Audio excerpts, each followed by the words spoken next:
of ICSXC 2024 with the themes Advancing Critical Knowledge and Research, Interdisciplinary Practice, Research. I, Dr. Shivani Srestha from Department of Microbiology and Mr. Rakesh Kumar Da from Department of Physics, St. James College, are honored to be here as the chair and co-chair of this session, and we look forward to have an engaging and insightful time together. Before we begin, we would like to warmly request all attendees to keep their device on silent mode to ensure there no disruption during the session.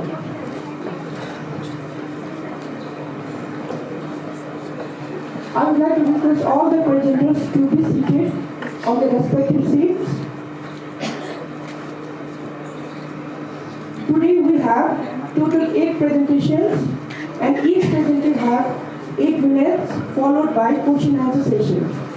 First warning bell will ring at 7 and they have to wrap up their presentation, and final bell at 8 minutes and have to stop their presentation. They have to end up their presentation. We would like to request all presenters to stay within time limit so that we can run the session smoothly.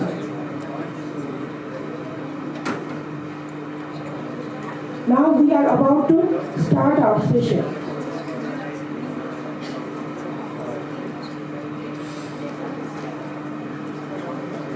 So our first presenter is Dr. Maniman Singh Raj Bhandari, who will be presenting on topic ethical knowledge toward leadership approaches.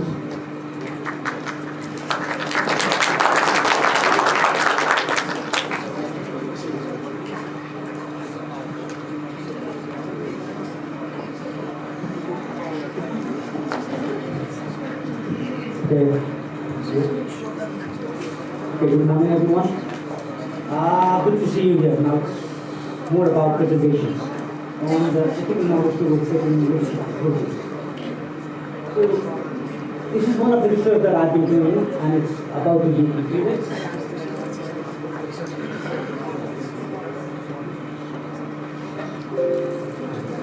What is my deal?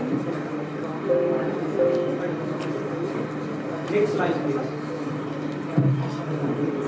Well, leadership, for all of us, it's a very debatable subject. And most of us, get confused about what leaders and leadership are. And it's the same with the management and administration as well as management and leadership. However, these are not the same. That we need to understand first before we understand what leadership is. So, also, leadership is a very complex approach, and it is because of the dynamism that leadership plays through. Because they have different styles to go on with. In one of my research that I've indicated that leadership must not be static. They have to have a multi-flexibility with their styles. So there are basically 4 kind of styles, basic general fundamental styles. So within the 4 styles, in one of my research, I have developed 12 of those. But not all 12 works efficiently or effectively. So it is also because of the context that a leader based on. So leadership can produce both negative as well as positive consequences. That depends on the context and the people who they are working with, in individual level, in group level, and in institutional level. So negative leadership is basically for selfishness. I want to do everything else, I want everything else, and so on and so forth. Why? The positive leadership approaches uplift the organization, meaning that they uplift the whole institution, including human beings, living in the organizational lives. In both of these approaches, ethics plays a very important role. So, next one.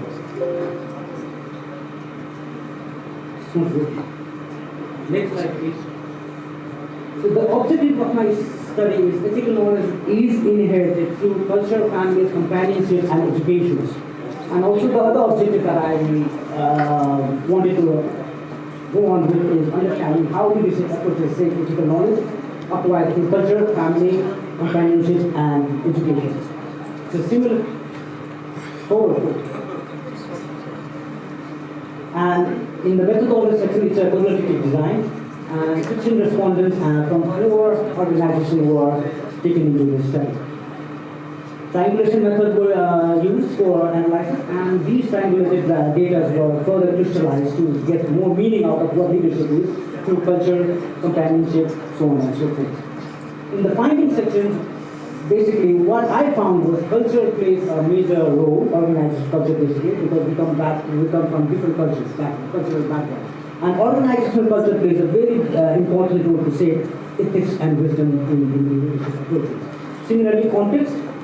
where it transforms ethical knowledge towards the process of becoming wise leadership. Because we all live in an organization where different people are interacting with each other. That is a meso level, where we call it a group level in organization behavior. And also it is also with the companionship that we get along while we are working with our co-workers and colleagues in the organization lives. Some of them might have a negative thought, some of them might have a positive thought. So also the companionship plays an important role to transform ethical knowledge either positively or negatively.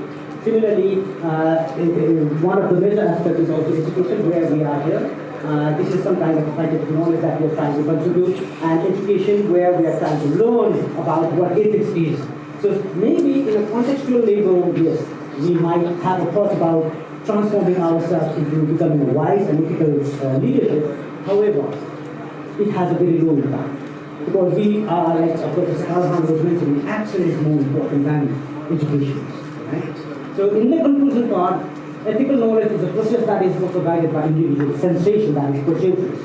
So 4 sensory organs that we have basically initiate who we wanted to become and what we wanted to become, so we're choosing what is right from what is wrong. So all of those in one package, we say if we know how to choose right from wrong and try to have a positive approach towards organizational rights, then ethics and wisdom can come forth.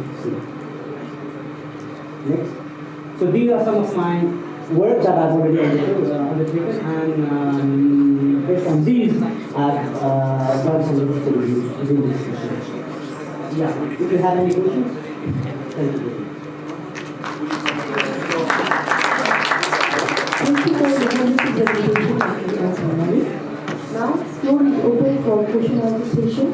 If you have any queries, you can ask. Talk a little bit more about the interdisciplinary aspect of your work.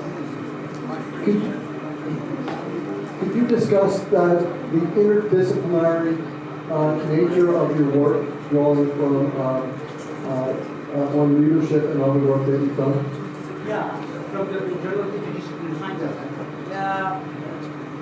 Well, Journal of Interdisciplinary Sciences is an international journal where Professor Kalhan was also invited to write a note to readers. And it's been around we've been working on it for around 7 years, where different interdisciplinary papers are being published, including leadership, management, science, so on and so forth. And this journal has been indexed in Norwegian scientific platform as well as Finnish scientific platform.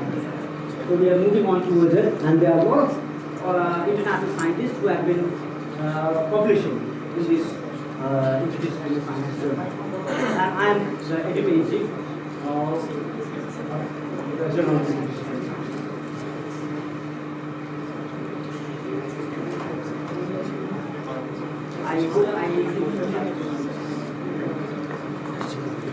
Any other questions?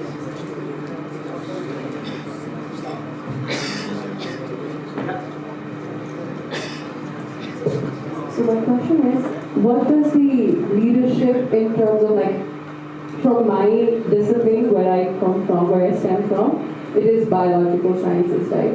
So in our sciences as well, what is the leadership quality of a good leader in a STEM field would look like, not just in terms of leading a team, but also there's a lot of internal dialogue that a leader goes through, right? So what does it look like, and how does that kind of justify from your research? First thing is, are you asking me the question about leaders or leadership? Leaders, what is the leadership, the mind behind the leadership quality the leader goes through? Well, qualitative analysis would be very, may not be static, right? So in terms of leaders we are talking about, it's the personality that guides you. But leadership is the content, it's the approach. So we have different styles that we, for example, if you are an autocratic leader, so you might want it to, as a, through the personality science, you might want it to go to become a very autocratic leadership. But your follower may not want it to become want a leader to be autocratic, would you be able to change your style from leadership as autocratic to democratic, or attitude or theory, or autocratic? So if you have a mixture of all of those, because as a leader, first, what we need to understand is our position, not yourself. Everybody would want to become a leader of the group. Will you be able to take that instance to make forward trust you as confident leaders? Alright, am I getting it? So basically, in short, what I wanted to say is leader is driven by your personality, whereas leadership is driven by the dynamic style, which is coming from the context as well as the form.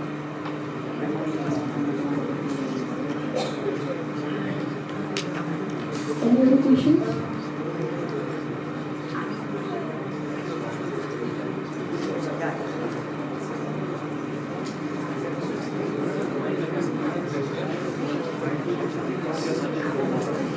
As ethics changes from time to time, what source is most reliable for getting knowledge in ethics? Culture, family, companion, or education?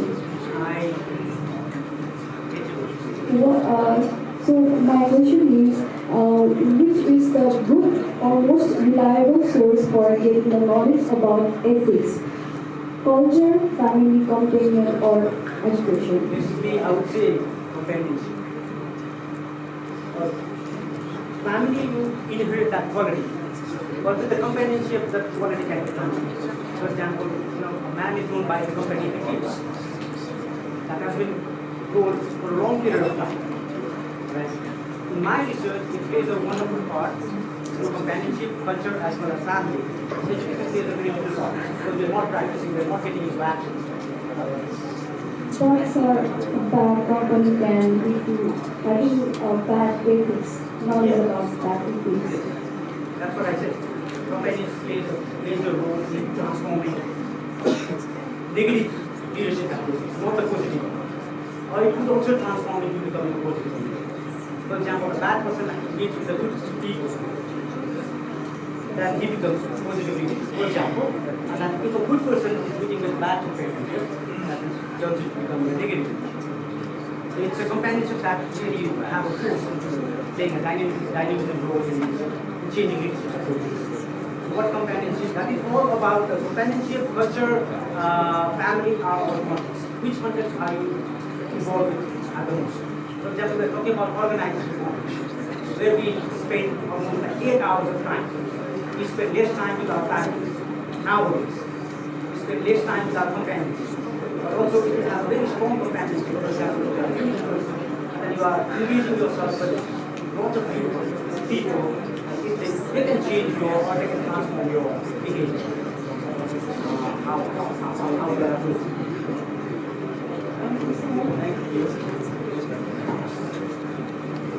Thank you, Dr. Rajendran. I think the floor is closed for the question and answer session, so as we are running out of time. Thank you so much. Now we are about to hear from Dr. Sokura Corporation as Esquire Esquire, and her topic is Adolescent Women Leaders as a Minority in the Philippines, or retrospective IPA.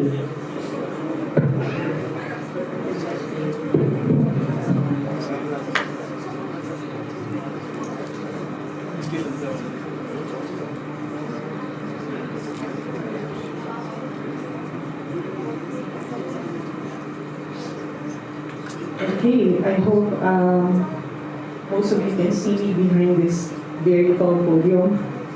Good morning. I am Dr. Pinky Escares. I do have a very long name, and it's my first time to be in Nepal. Upon the invitation of Father Principal Dr. Gus Thomas, I am here to present the results of my study on adolescent women leaders as a minority in a Philippine senior high school.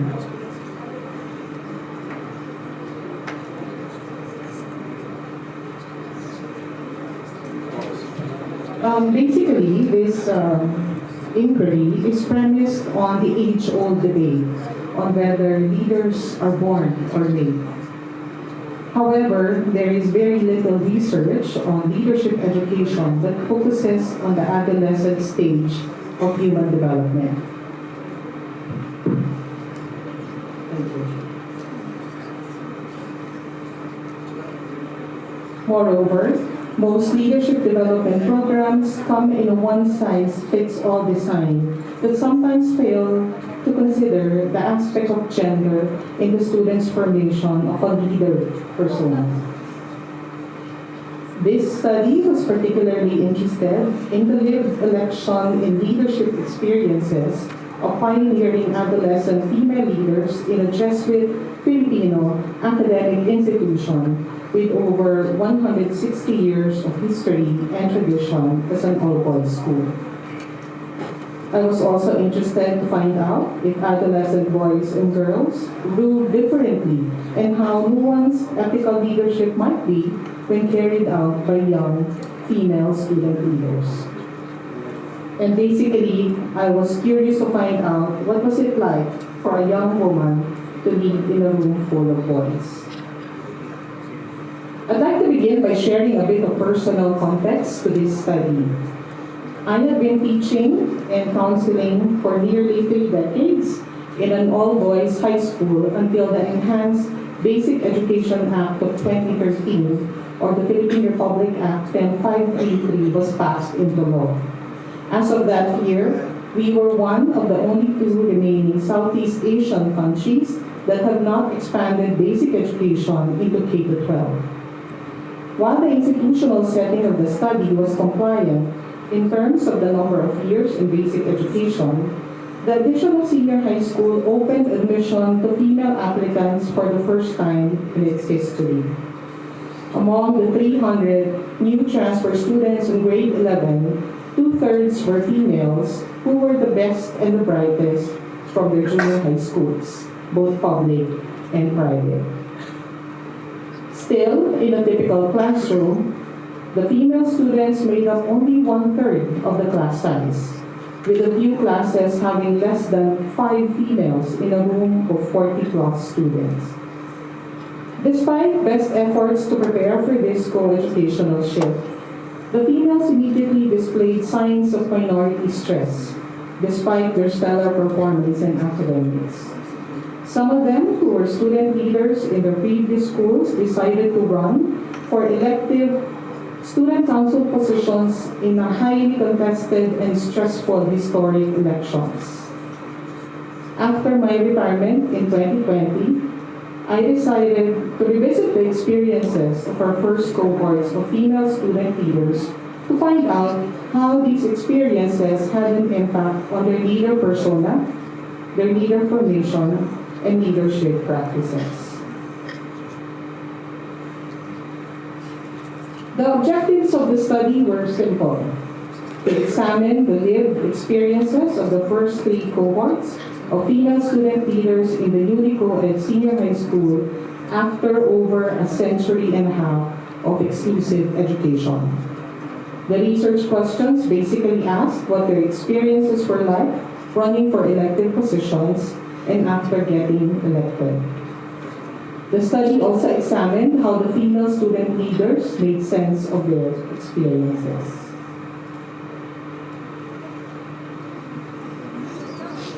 As for methodology, the methodology chosen for this study was interpretative phenomenological analysis, albeit retrospective in nature. While the lived experiences happened 4 to 6 years prior to the conduct of the study, this retrospective IPA differed from a narrative analysis in that the focus was on the meaning-making participants engaged in as they recall their leadership experiences in senior high school. The years that have passed since such experiences and the wisdom and insight they have subsequently gained, now that they were in college and a few were already working, lent a reflective lens in the way they recalled and interpreted their experiences. IPA is a framework and a method that works best with a fairly homogeneous sample. In this case, a group of elected student leaders from batches 2018, 2019, and 2020. from among the female minority in the newly co-ed senior high school.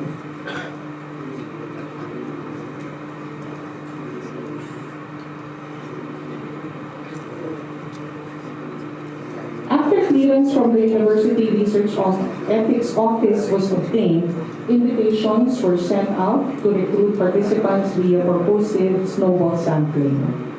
Inclusion criteria required that they were female members of the 2018, 2019, and 2020 graduating batches of the institutional setting and that they were elected student council officials during their stay in the senior high school. Although we had 4 academic strands, participants mostly came from the STEM and the Humanities and Social Studies strand. Informed consent was obtained from each of the resulting 7 participants before individual, semi-structured interviews were conducted with each of them, either face-to-face or via Zoom video conferencing application. Audio recordings of the interviews were transcribed by paid transcriptionists who signed non-disclosure agreements. Following Willig's 2008 IPA stages and together with an intercoder and internal auditor, transcripts were iteratively read and emergent themes identified after each iteration. Themes were then clustered and organized after interrelationships among them were analyzed.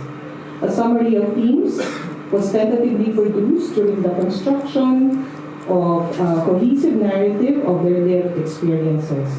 This process was revisited before and after the oral presentation and defense of the dissertation. Moving on to our results and findings, these are the major themes that came up. Leadership as an unsafe space for women. Leadership as a response to systematized injustice. On the other hand, they also found social support building as one of the themes, adaptive resilience building, character forming, and purpose-driven. First, participants described their leadership experiences as an unsafe space, especially during the peak of elections campaign, where they experienced culture shock from the microaggressions, gender conflict, and outright bullying not only by their male opponents, but also by other male schoolmates who supported fellow male candidates. Participants expressed that never have they felt more hyper-aware of their being female during these times of conflict with the males. The fact that they were new students and that they were a minority contributed to their sense of a lack in psychological safety. Most of them attributed their negative experiences to what they believed to be a systematized marginalization. As new students, because their admission slots were too few compared to the existing graduates of the university's feeder junior high school. Despite the well-intentioned efforts of the school to live up to its core values, the young women leaders felt angry and experienced cognitive dissonance at what they felt to be the normalization of gender discrimination, especially towards women who asserted themselves strongly to be leaders. Survival became possible through what they termed an uneasy compromise with the men. As one participant pointed out, because they were the majority and I needed their votes, I had to pander to their interests, meet them at their level, like use their humor with them, for them, and against them. However, significant in the meanings they ascribe to their leadership experiences are the themes of social support, adaptive resilience, character formation, and a sense of purpose. Their expanded social circles provided support for their cause and advocacies. Mentors from among the faculty, school counselors, and older student leaders, as well as fellow male classmates, lent additional support for these young women. They were able to build on their resilience not only by becoming assertive, which is typically a masculine leadership trait in most research on leadership, but also by demonstrating a more inclusive brand of leadership, which is more relational in nature, even nurturing and empathetic. Time spent making sense of their experiences allowed them to reflect and gain a deeper insight into gender bias, even implicit ones they themselves had. Despite the difficulties they encountered, They believe that their leadership experiences were character forming, enhancing both their leadership and personality skills. The heightened social support from peers and formators further clarify their sense of purpose, especially in finding people who share their values and align with their own and the school's strong service orientation. In conclusion, the findings of the study affirm the sad reality of structural and social inequities that continue to exist in my country. Even as we always rank first in Asia in terms of gender parity, this does not always translate to the culture we experience on the ground. Traditional gender role expectations still contribute to many gender biases despite Filipino women's opportunities at work and society. Moreover, the traditional design of leadership development programs, or the lack of it, in schools have yet to transcend the more masculine leadership attributes such as assertiveness, confidence, and a hyper-focus on problem solving and program objectives. As program objectives, there is value in developing soft skills traditionally regarded as feminine, such as capacity to care and nurture, relational skills, and process orientation in a collectivist culture. As illustrated by the study, the U.S. elections and Philippine politics, society seems to be not yet ready for women leaders. Attempts to accommodate women in positions of power are nearly that, accommodation. More often than not, women are allowed to participate in power sharing as a token candidate, in the same way one casts an Asian in a Hollywood movie. Research has shown that women are generally found to be less tolerant than men of unethical strategies in leadership. If we want to have more moral leaders, this is a challenge to schools as the backbone of society to be more creative in nurturing leaders regardless of gender, and to teach equity, inclusivity, and empathy, especially toward marginalized groups. Women's leadership can be recognized as it is, relational and collectivist, and just as effective, and not always in reference to men's tough and authoritative brand of leadership. Leadership development and the formation of ethical leaders begins with gender equity, a core value which co-educational institutions can begin to explicitly state in their mission and vision statements. Thank you very much for listening. Dr. Gulu for the presented presentation. Now, if any queries from audience?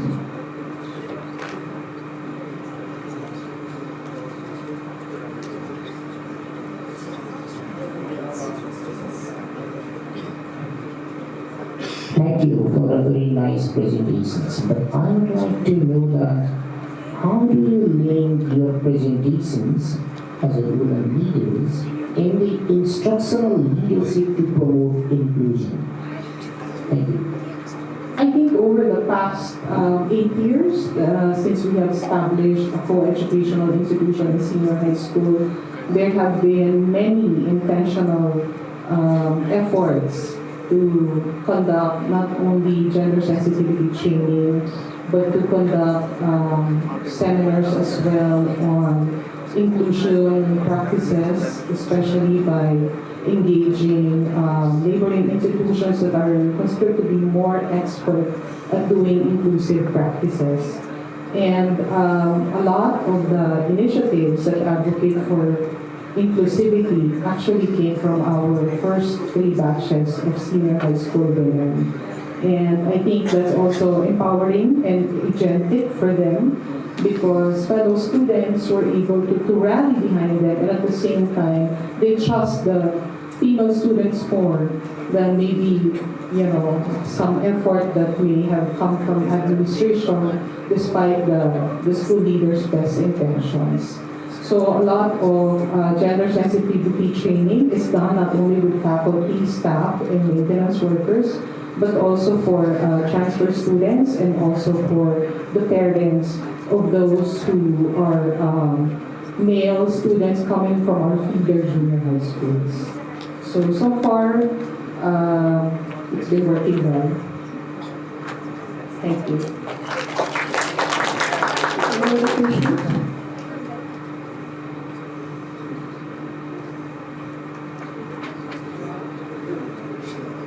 So thank you, Dr. Sukuru. Thank you so much for listening. Our next presenter is Ms. Srishti Gula, and she will be speaking on the topic titled Advancing Ethical Knowledge Within Organizational Culture, Prospective Lenses Through Nepotism and Favoritism.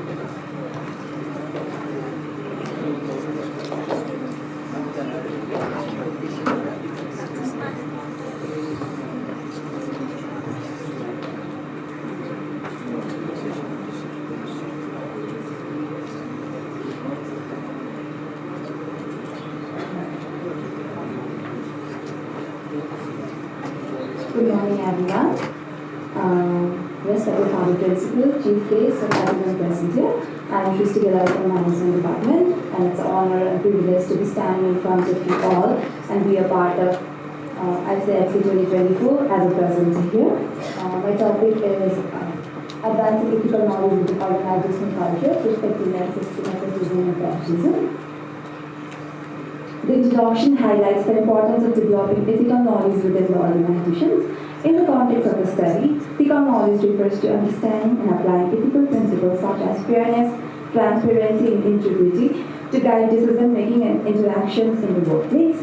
This study specifically explores two unethical behaviors, nepotism and favoritism, and the impact on the ethical climate of the organization. Nepotism is favoring family members and hiring or promotions. This is often at the expense of merit. Favoritism is giving preferential treatment to certain employee groups, which can undermine fairness and morale. When these practices take root, they can erode trust, create divisions, and demoralize employees.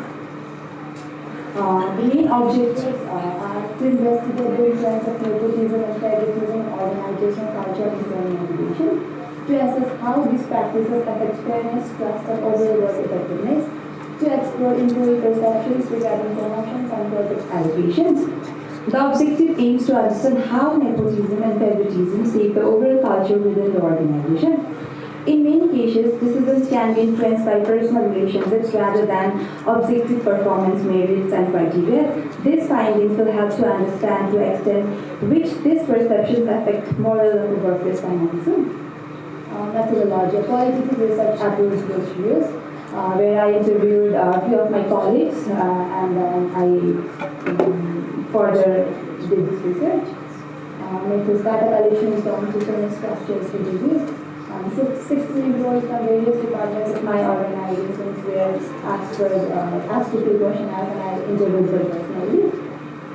Findings and results. Nepotism underlines the principle of meritocracy, damaging trust and fairness within the organization. Favoritism leads to potential treatment based on biases, cultural sentiment, and disengagement among employees. Promotions and special projects are often influenced by personal relationships rather than performance.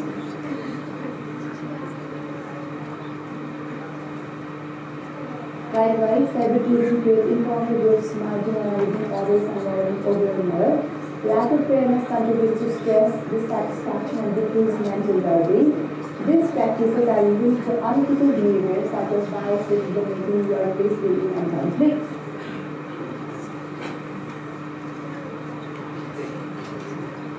Talking about the confusing, addressing nepotism and favoritism is crucial for fairness, motivation, and productivity. These practices harm relationship and organizational effectiveness, so it is very important to address this topic.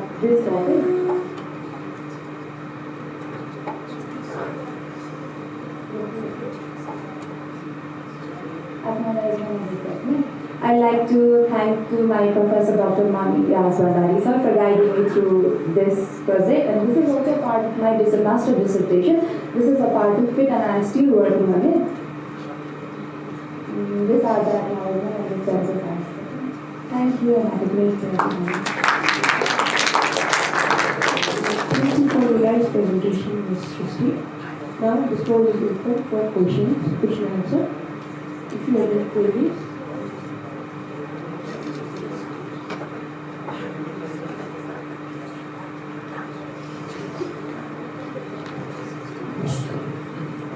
What has been the biggest challenge you have found in doing your research?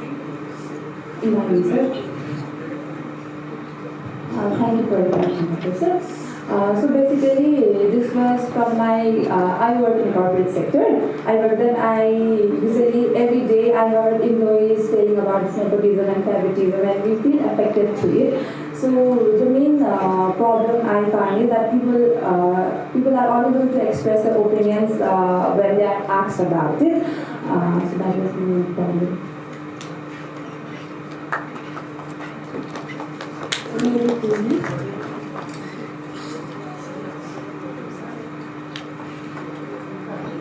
Thank you, Ms. Christie.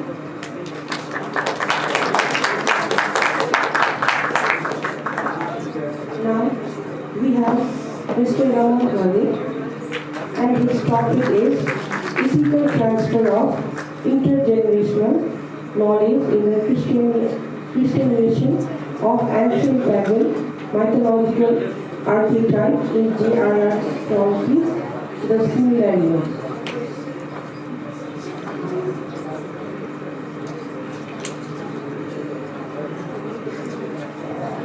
Hello everyone.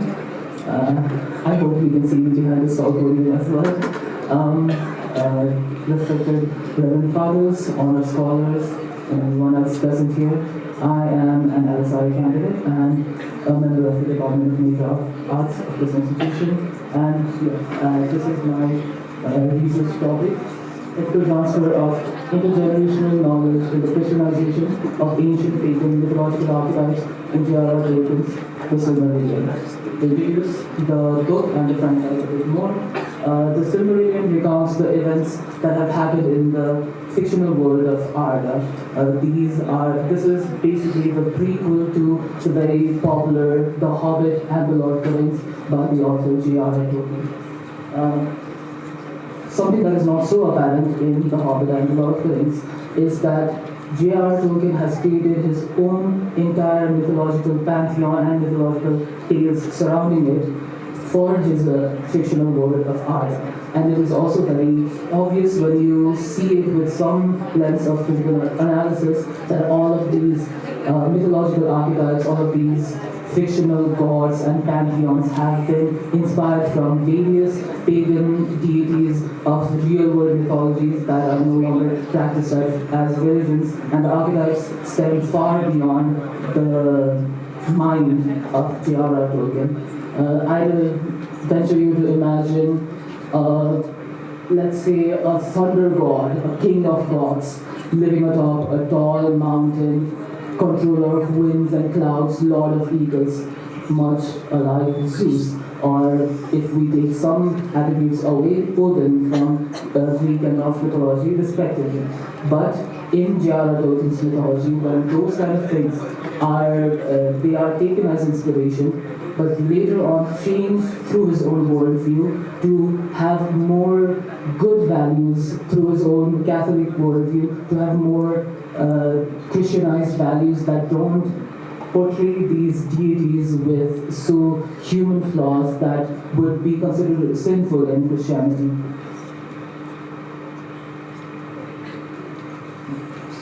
So the objectives of the study was to compare and contrast the archetypal structures of the pantheons and the mythological archetypes in the Silmarillion with the real-world archetypes, to analyze the characteristics of these tales and characters that are superficially similar, but in essence, when we look deeper into their nature, are different, and to analyze why Tolkien may have created these differences when creating his deities, and how, if it is ethical for him to do so.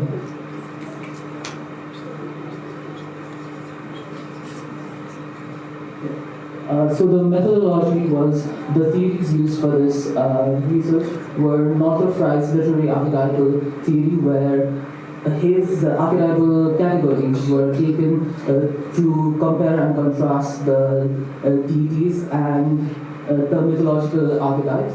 And then Mircea Eliade's theory of the sacred and the profane was taken in order to analyze why Tolkien might have created these differences in his mythological archetypes.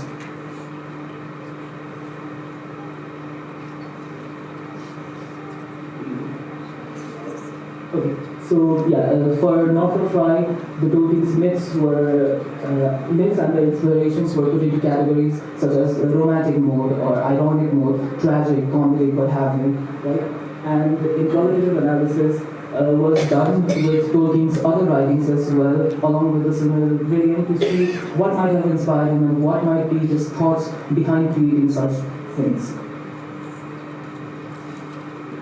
So results and findings were this.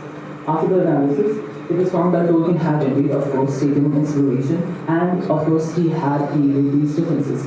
We imagine Zeus and Odin to be not benevolent gods in no lens. We imagine, whenever we think of Zeus, we think of all the misbehaviors, all the sadly, all the women that he has misconducted against, those kind of things. And when we think of Odin, we think of all the cruelty that he has done in search for knowledge and in his hunger to live past Ragnarok, even though he thought, even though it was predicted that he would die in the end of the world. These are the gods that Tolkien got inspiration from. But when we see what he created, such as Manwe, we see that Manwe is portrayed with such goodness, such pure heart, that he is so innocent, naively unable to even recognize evil. And in one of the tales where evil incarnate, the Satan figure of this mythology, Melkor, his own brother, comes in front of him and falsely tries to repent for his sins. He lets him go, he does not punish him. And later on we do find out that Melkor was of course lying. That naivety is what Tolkien presents in his deities, devoid of any human characteristics that pagan mythologies were so reveling with as they were representing themselves in their gods. Right? And then we learned that these were all a result of his own Catholic worldview, something he had been learning since his very childhood, and how he created these world and this mythology not only from his scholarly pursuits. He was a professor of philology, not only scholarly pursuits but also his own personal worldviews and own personal values.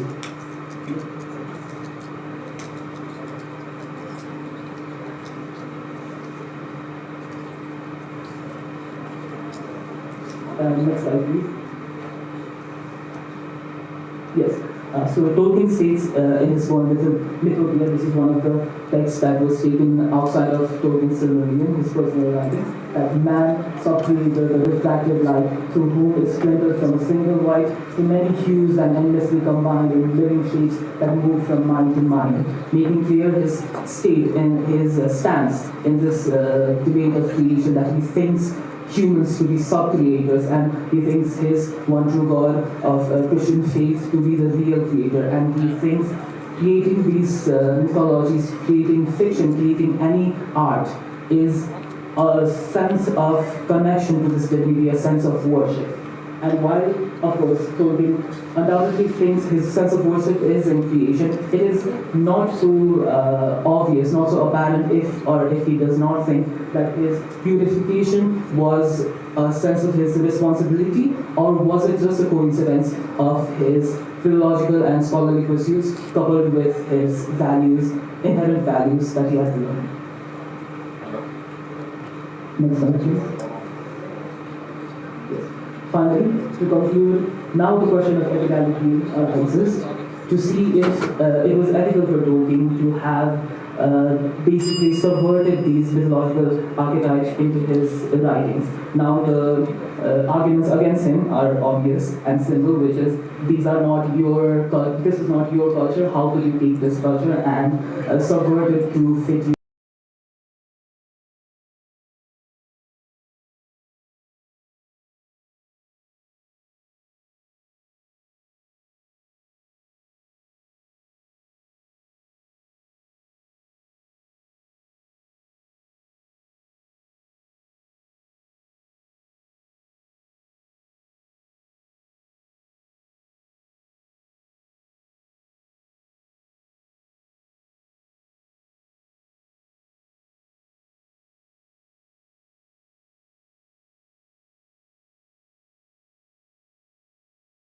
And of course, a second of his argument for me is that his background was the same linked with Germanic people who were influenced by the Nordic culture, and of course cousins with the Greek language and the Latin, which does allow him some leeway in adapting these cultures. And of course, third argument that I'm not put here would be that artists in generally take inspirations from everything that they see.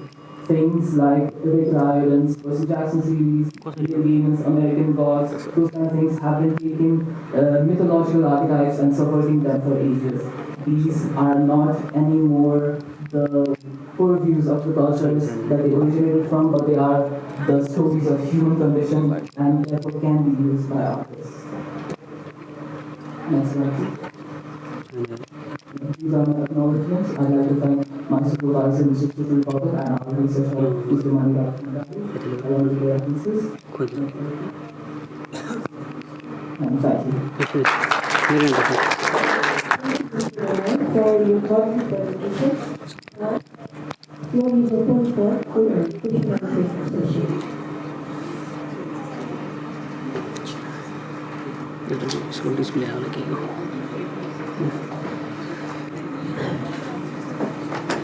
Any questions?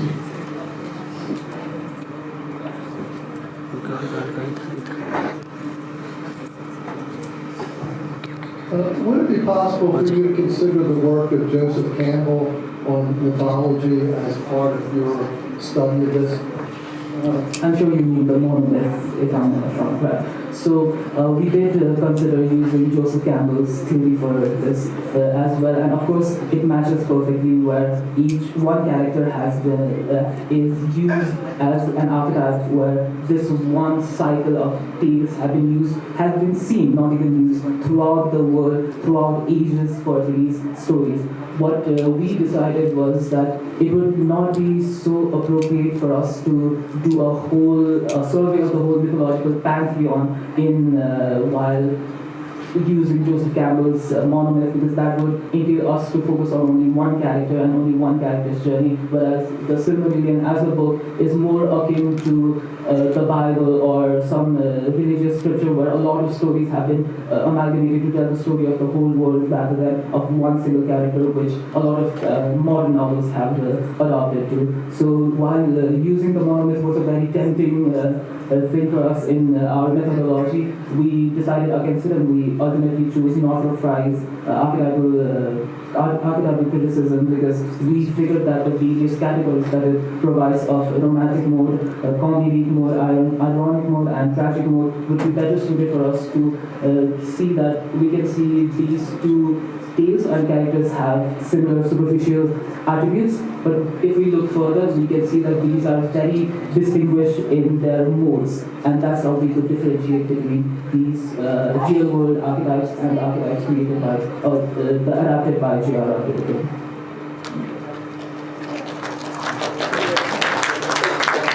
Any other questions?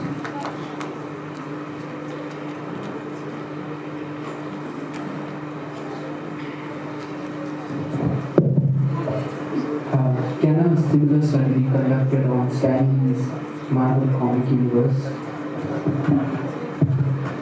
So yes, as I should have mentioned, along with Neil Gaiman's American Gods and Rick Riordan's Percy Jackson series, another popular adaptation of these mythological archetypes have been both DCEU and the Marvel Cinematic Universe.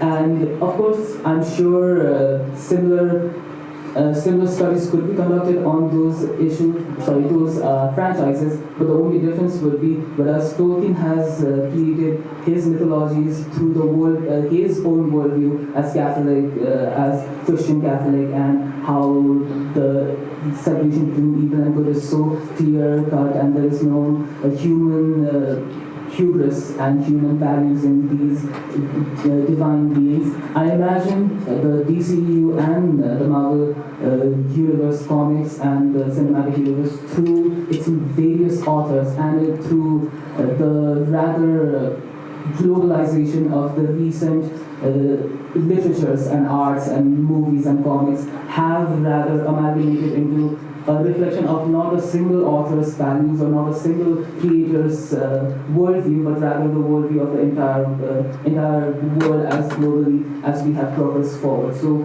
this would be not a lens into one creator and one creator's franchise. It would be a lens into the worldview and the values of the whole society through the lens of this research into what we have now deemed these deities of past, of myth, into now the characters of things that we enjoy and we love so much.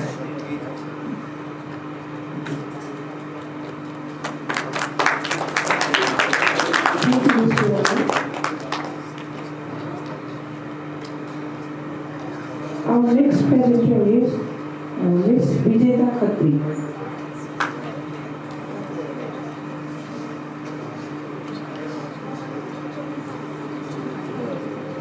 I don't think she is here. And so, we will have 15 minutes of tea break. And I would like to request all the attendees to come back after 15 minutes, and we'll start our session after this break.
So after this short break, now we are going to start our next session.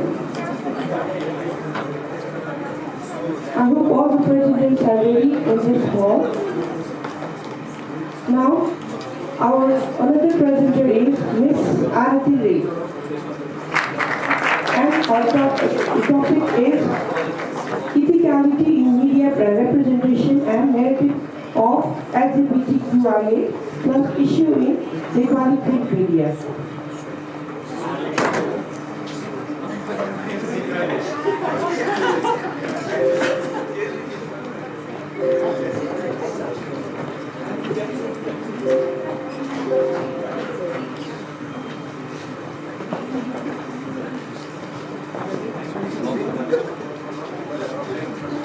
Good afternoon, everyone. Am I audible?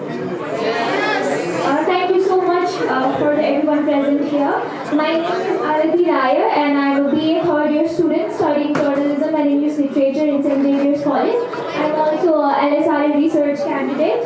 So today the topic of my research is ethicality in media representation of LGBTQIA plus issues in Nepali print media. Before we move on to the introduction part, in the recent past year, we have heard lots of headlines about how Nepal has become very progressive in terms of LGBTQIA plus rights. From BBC to CNN, there has been global headlines. Yet, when the individuals in Nepal and activists have been interviewed and talked with, they have said that there is a really huge gap between the image of LGBTQIA plus rights and the reality at grassroots level. And recently, there was also a case where Prime Minister of Nepal, in a very big public event, concluded that he doesn't know about LGBTQIA plus issues. So this shows that the community is still marginalized, and in a marginalized community, the representation of media matters a lot, which is why this topic comes here. First of all, defining with the key terms intersectionality. It is a theoretical framework for understanding how various forms of social stratification, example race, gender, class, sexuality, intersect and create overlapping system of discrimination or privilege. LGBTQIA+, it's an acronym for lesbian, gay, bisexual, transgender, queer, intersex, and asexual. It represents a diverse spectrum of several orientation and gender identities. Regarding ethicality, ethicality for this research, it refers to the adherence to the principles of fairness, accuracy, respect for human dignity, and the avoidance of harm when reporting on or portraying LGBTQIA+ issues in Nepali print media. So, media holds a significant position in the fabric of societal life, influencing public opinion, shaping perception, and guiding reactions. Media holds a very big power, especially it is inherently linked to discussion about power for marginalized community as such. Comparing the coverage in Nepali newspapers such as the Himalayan Times and the Rising Nepal, the study aims to explore intersectionality and ethicality in media narrative in terms of LGBTQIA+ issues. So the objectives of these research is to analyze and explore intersectionality in Nepali print media portrayal of LGBTQIA+ issues and to assess the ethicality of Nepali media reporting.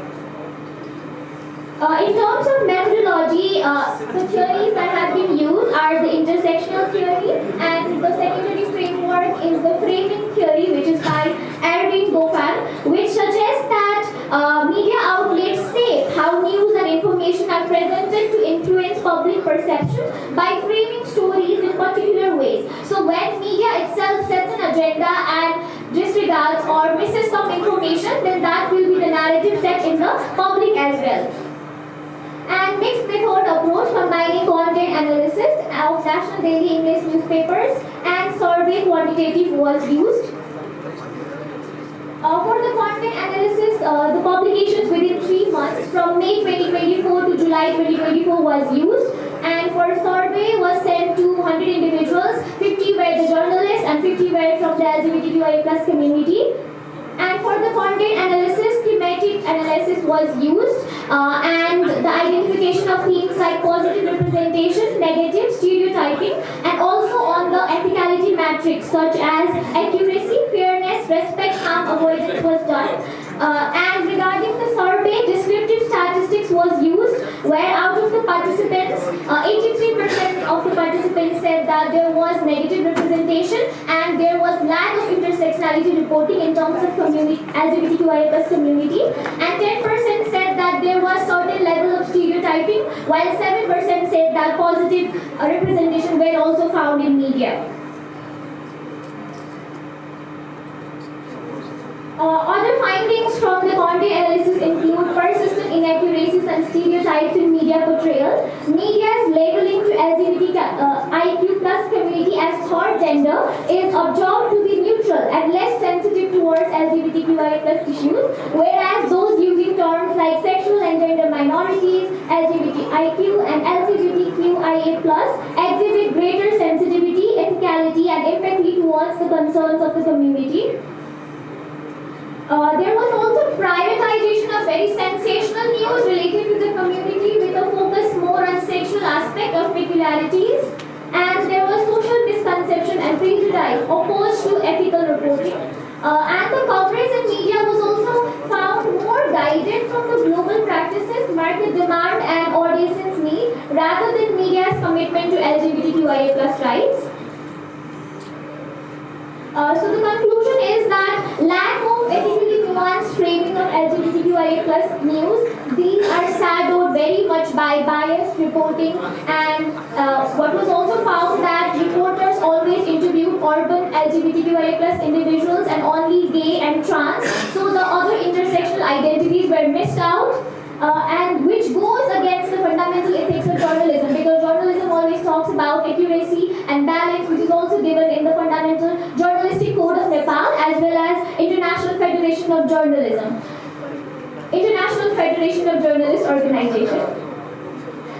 findings, in the conclusion, the findings suggest that it recommends sensitizing and training staff of media outlets and journalists on the ethicality of SOGI, sexual and gender identity, for the more inclusive representation and promoting ethical and fair reporting.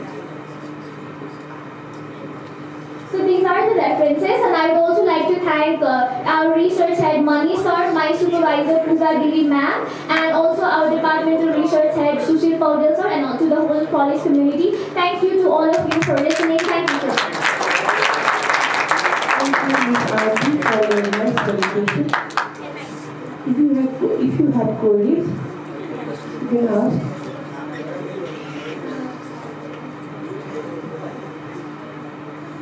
Anyone from audience?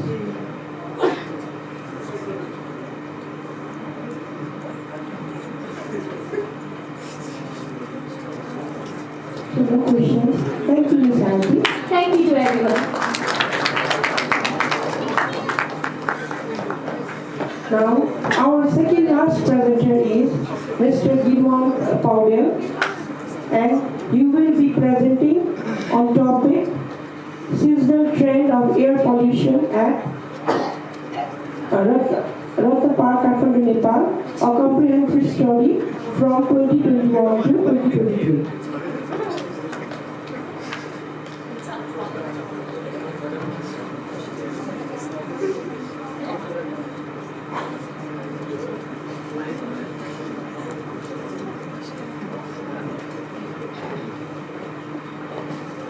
Hello. So, small correction. My research is actually on mindfulness meditation in high school students. Helps foster ethical behavior. Good afternoon, everyone. My name is Gilwan Paudel, and I am an undergraduate student studying right here in St. James College.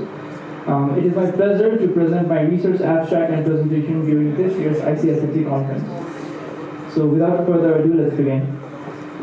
Today I'll be presenting on the topic mindful meditation in high school students helps foster ethical behavior. High school can be a tough time for many students, for many adolescents.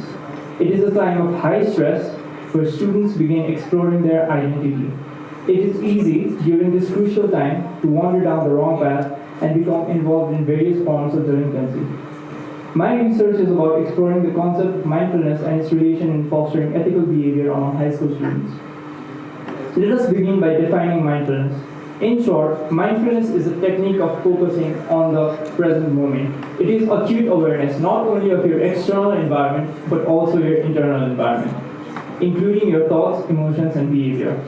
Mindfulness is often practiced through meditation, although it is not limited to it. Mindfulness-based stress reduction, MBSR, is an 8-week intervention program developed by John Kabat-Zinn that helps individuals deal with high stress and anxiety in their life. It is also one of the most frequently used forms of mindfulness meditation. Prior research shows that mindfulness does indeed boost ethical behavior and moral identity. Similarly, mindfulness-based research has been conducted frequently in school and high school settings, and they have been shown to reduce test anxiety, boost self-concept and related metrics, and improve academic performance. However, the role of mindfulness in shaping ethical behavior among students has not been properly explored. My research aims to explore these objectives. To understand the effects of mindfulness meditation on ethical behavior and moral identity, to explore the mechanisms of mindfulness on teenagers in a school setting, to understand the process of moral reinforcement in students through mindful practice. Let's move on to research methodology. For this study, a mixed methods approach was adopted. The sample consisted of 120 high school students studying at St. Xavier's College. The MBSR intervention program that I talked about before was administered to the students, and pre- and post surveys and post interviews were conducted. Quantitative data was collected through surveys. In a nutshell, the surveys presented 3 moral dilemmas of varying complexity. So I'll explain the dilemmas in short. So the first dilemma is the friend dilemma, where basically you have an overly sarcastic friend who sometimes is unaware of their surroundings and offends other people or is rude to other people through his jokes and comments. So the first dilemma is whether you choose to correct that friend or stay silent.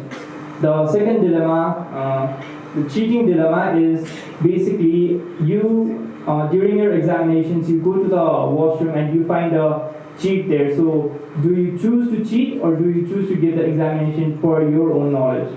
And the third dilemma, the war dilemma, is it basically goes like this. Your supervisor or your immediate commanding officer orders you to go to a village of innocent civilians and torture and kill them. So do you comply with your superior's order, or do you go against it and risk punishment?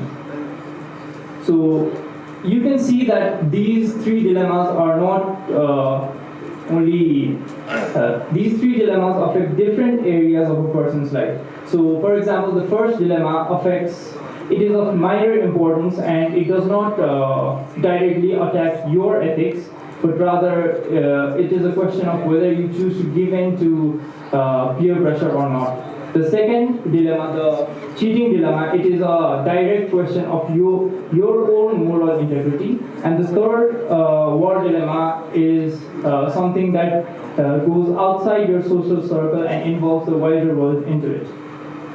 Now, a note should be made that these dilemmas are not ambiguous. There is a clear positive answer and there is a clear negative answer. The positive answer is the one where you choose to do the right thing, and the negative response is where you don't choose to do the right thing, or basically you are constrained by the social environment that you are in. After intervention, focus group discussions were held. 4 groups of 5 students were chosen for the groups. Thematic analysis of the responses was done. The purpose of the FGDs was to find out the answer to why and how of the responses. Here is the data from the surveys. As you can see, the number of positive responses have increased significantly, while the number of negative and neutral responses have gone down.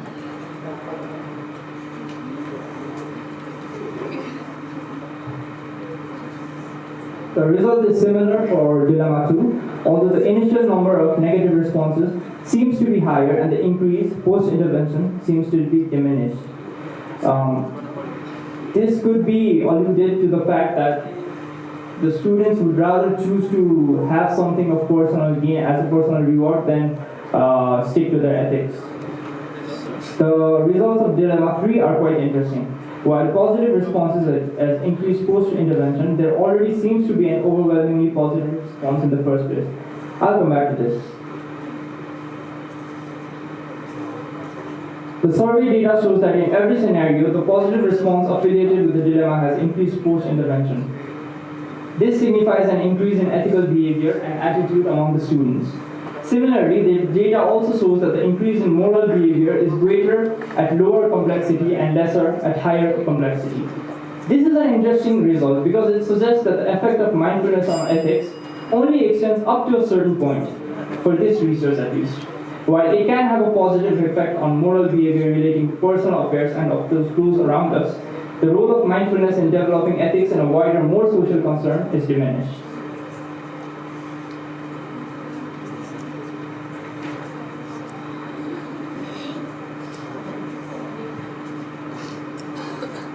The neutral responses have also gone down in every result post-intervention. One of the chief documented effects of mindfulness is a greater clarity of thought, which we can clearly observe from the survey data here. But now the question arises, why did ethical behavior increase and what role has mindfulness to play in it? Well, for that we move on to the findings of the focus group discussions. 4 major themes and sub-themes were identified through FGDs. These themes are not only significant, but they also follow progression. The first theme is moment-to-moment awareness, and mindfulness is basically the cultivation of this moment-to-moment awareness. So this was clearly seen through the discussions that we had. The second is that the moment-to-moment awareness leads to an openness of experience that then leads to empathy. So for example, in the friendship dilemma, the person in question not only decides to overlook his or her own personal feelings and also consider the feelings of those around him or her. The third is better ethical reasoning, and this can be attributed to two things. One is better emotional connection and moral relativity. So, due to the cultivation of empathy because of mindfulness, they develop better emotional connection and regulation. And the fourth thing is interoceptive awareness. Previously, Mani Razvandari sir had talked about how sense organs play a big part in determining how we perceive right and wrong. Interoceptive awareness is basically, to boil it down to simple terms, your gut feeling. What your body tells you is what you do. So through this theme, I got to know that the students were better at identifying what their body was signaling them to do. Finally, we have the increase in pro-social behavior. Thus, this study concludes that mindfulness does help in fostering ethical behavior, especially of matters relating to personal and interpersonal ethics. Mindfulness leads to better awareness and openness of experience. This strengthens emotional regulation and cultivates empathy, therefore reinforcing ethical decision-making and behavior. Over the course of this research, I did run into a few limitations, namely a lack of generalizability and the presence of extraneous variables, chiefly a major problem of participants being exposed to the Hawthorne effect. More research needs to be conducted on this topic to ensure concurrent and reliable findings. With this, I would like to conclude my presentation. I would like to thank my research supervisor, Ms. Prakriti Koirala ma'am, and Research Head of Social Sciences, Mr. Mani Razvandari sir. Thank you. Please feel free to ask any questions. Thank you, Mr. Vivon, for your nice presentation. I'm sorry for not correctly telling your topic. No worries. The floor is open for the questions. Thank you, very good one. I have there's no very question. For layman, what is mind? How to know it is food? Is there also something like mind emptiness? How do we know that? Thank you. So, you say it is a simple question, but it is very relevant in this world. So, we are often caught up in our life where, we are living day to day, but we don't know what is going around us. We are aware of our start of the day and the end of the day, but we are not actually aware of what we are perceiving, what we are thinking, what we are feeling at the present moment. Right? So mindfulness is exactly that. You cultivate an acute awareness of your present moment, your thoughts, your feelings, and your emotions right here and right now. Many people forget to do that. They kind of live an automated life where they jump from one day to another, and so especially in this century, this context, mindfulness is very important to cultivate for more people. I think. Thank you. Thank you for the next question. Thank you. Any other questions?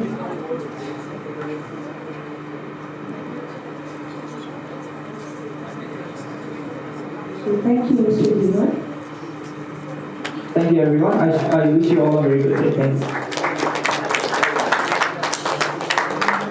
Finally, we are about to hear from Mr. Sakiya Pandey, who will be presenting on topic seasonal trend of air pollution at Ratnapark Kathmandu, Nepal, a comprehensive study from 2021 to 2023.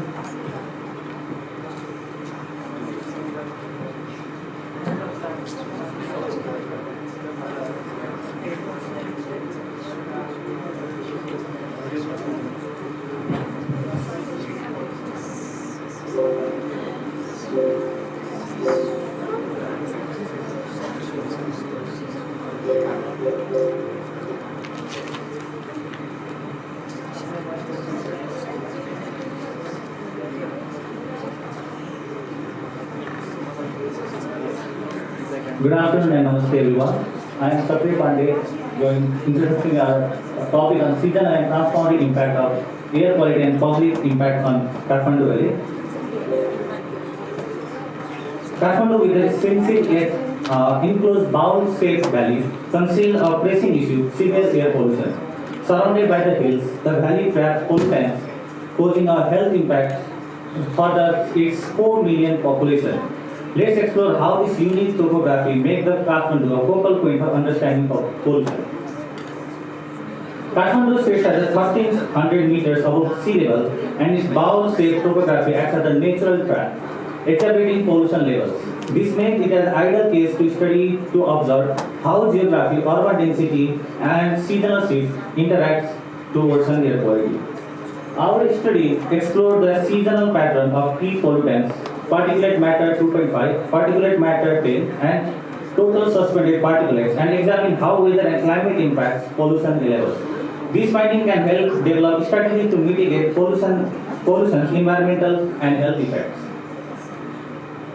With this study, we aim to understand the seasonal variation in pollution levels at Ratnapar, the central monitoring station at Kathmandu. By linking the seasonal changes to the health risks, we hope to support the development of targeted seasonal mitigation strategies.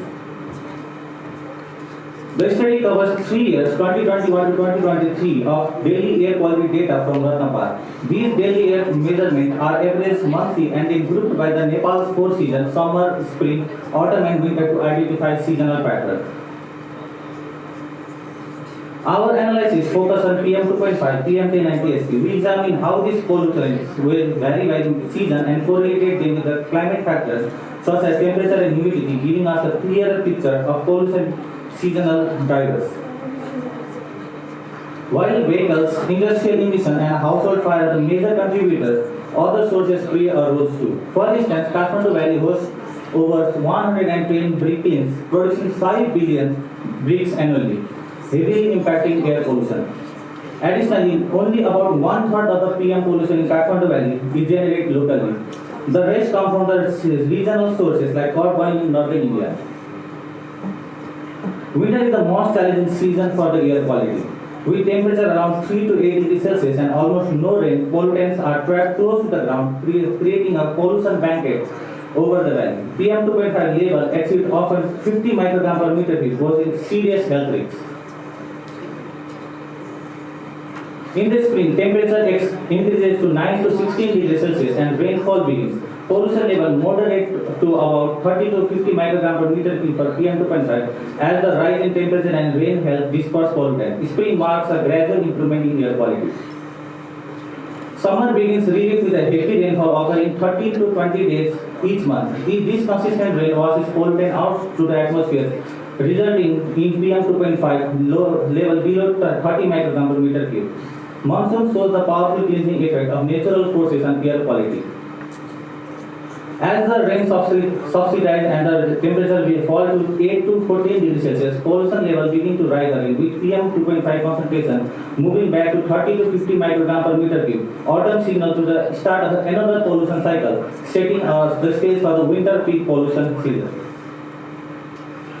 Colder months sees higher pollution due to the limited atmospheric dispersion and increase in heating emissions.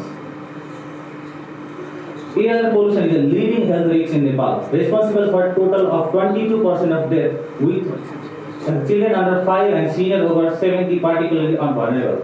Nepal has one of the highest air pollution related mortality rate globally, with 222 deaths per 100,000 people, well above the global average of 86 per 100,000 kilometers. 100,000 people. Projections show that without the action, air pollution related deaths in Nepal could reach 50,000 by 2030 and 1,100 million by 2050. Nepal is seeing a shift of infectious disease to chronic, non-communicable disease as the main health burden, largely due to lifestyle and the environmental changes. Our service study highlights the importance of season-specific pollution management. Winter and sees the highest pollution level, suggesting a need of hyper-local seasonal intervention. Action like public alert, outdoor activity advisory, and masks used during the high pollutant months should significantly improve health outcomes. For effective responsive policies, real-time air quality data is essential. Monitoring seasonal and hyperlocal variation will enable a more targeted public health action and control measures accounting for both local and regional pollution sources. We extend our gratitude to the RICAS, Department of Environment, St. Xavier's College, Duke University, and Biology. Their support, guidance, and technical expertise were invaluable in making this study possible. A list of the sources to provide a credibility and context for the data and projection discussed. Thank you for your time. Together we can work together, cleaner, healthier Kathmandu, making our impact on life of those in these valleys like us. Thank you. Thank you for your well-meaning and thoughtful presentation, Mr. Sapriya. Now, the floor is open for question and answers.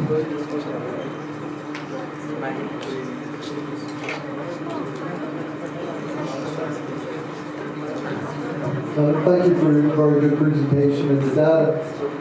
To address this problem, is there a air quality district? Is there a governance board that can, like was developed in other areas such as the Los Angeles Basin or Denver Basin in the United States? Is there a government body that is in charge of reducing the pollution? Yes, there is that. So the task is done by the Department of Environment. So they have the network of the air monitoring station. So they act as a government body to minimize the air pollution level at the Kathmandu or all over the Nepal.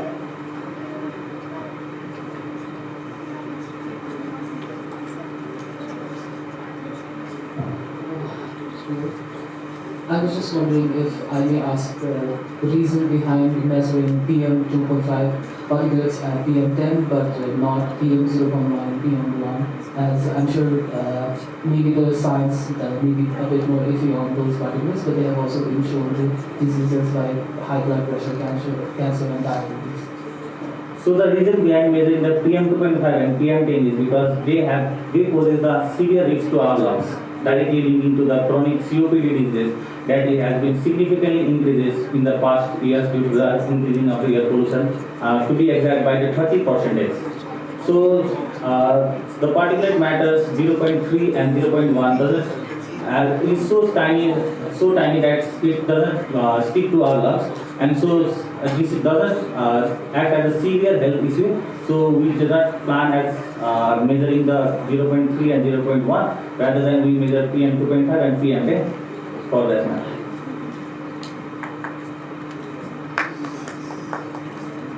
Okay, I would have expected more discussion from you people over here.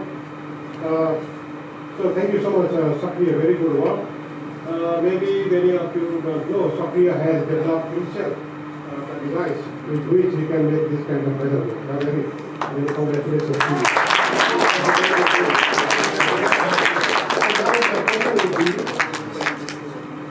There are government bodies, gentlemen was asking. There are also many public initiatives to tackle this kind of problem. Do you see if there is any correlation between these reports, your report, and the mindfulness, which is one of the topics that we are discussing? Can you make some comments? Thank you. Yes, just measuring a data does not make any sense, because if it is not impacting in the real world, just measuring a data doesn't work.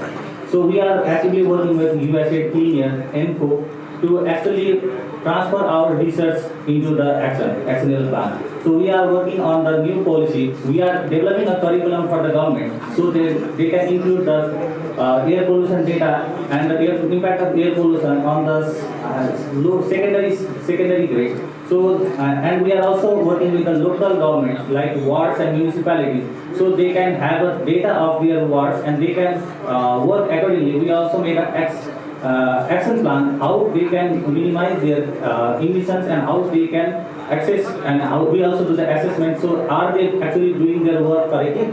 Is the action is actually transferred from the paper to the field? So that by that way we are actually working to mitigate the pollution, and we are also have made a dashboard where you can simply go and see the air pollution surrounded by you. So you can just have the health mitigation, like to have a real data. The pollution outside St. Xavier's College is rated as a 6 in the scale of 10, 10 being the most. So if you have just wore a mask coming to the St. Xavier's College, or you have been just wearing a mask if being outside, you will have reduce the emissions effect on your lungs by 60% by just wearing a simple surgical mask. So we just transfer the data into the meaningful action so that the individual can take action. Thank you. Hope that you can.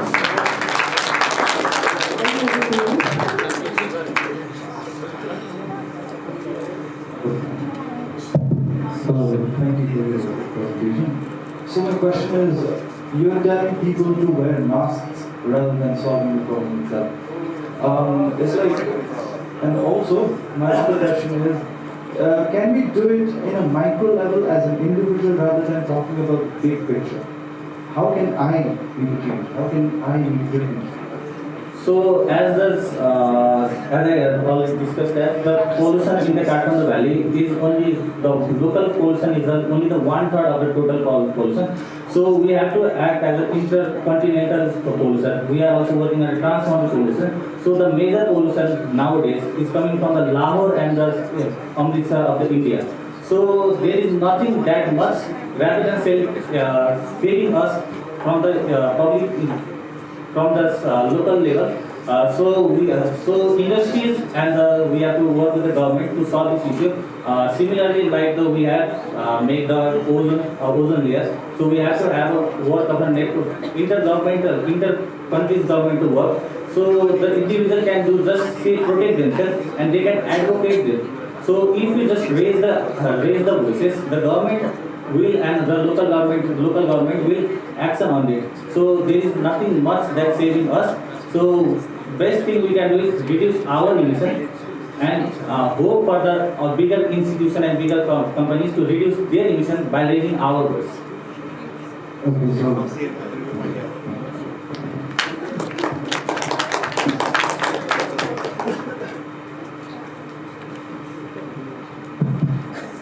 my question would be like, does the device mentioned that you are designing, does it incorporate account for the microorganisms and other biological?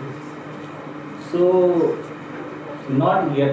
So we are just measuring the pollution composition of the valley or of the surface. So our device just measure the mass of the pollutant in the air. So we are not as fully diverse our field into the microbial. So we are just relying on the pollutant measures. So we have not measured the microbial, but we have linked our research with the microorganism with the microbiology department. So we are working on it. So our devices will be complementary for that research. So we are not directly working on it, but the data and the device can be complementary to understand the relation between the pollutants and the microbial organism. So hopefully the result will be published soon on the paper.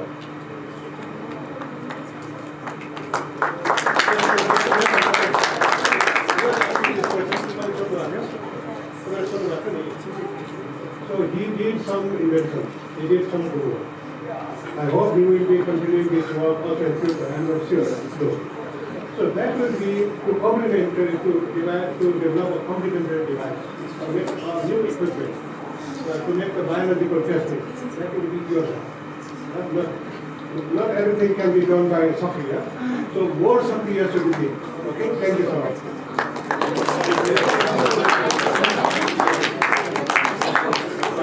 Thank you, Mr. Sakia. Thank you. Now we are nearing to the end of the session, and we would like to once again thank all our presenters for the excellent presentation and for answering our questions so thoughtfully. I also want to thank all of you in the audience for your engagement and for joining us today. Ethical knowledge and wisdom are key to success of indiscriminate practices, and it's been a privilege to hear these stimulating ideas discussed today. Thank you. Have a good day. Everyone, I hope you enjoyed this session. With this, we have come to the end of our session. I would like to thank all the presenters for their wonderful and insightful presentation. I also would like to acknowledge session chair and co-chair. Now, I request Ms. Usha Kumar to present the protocol floor.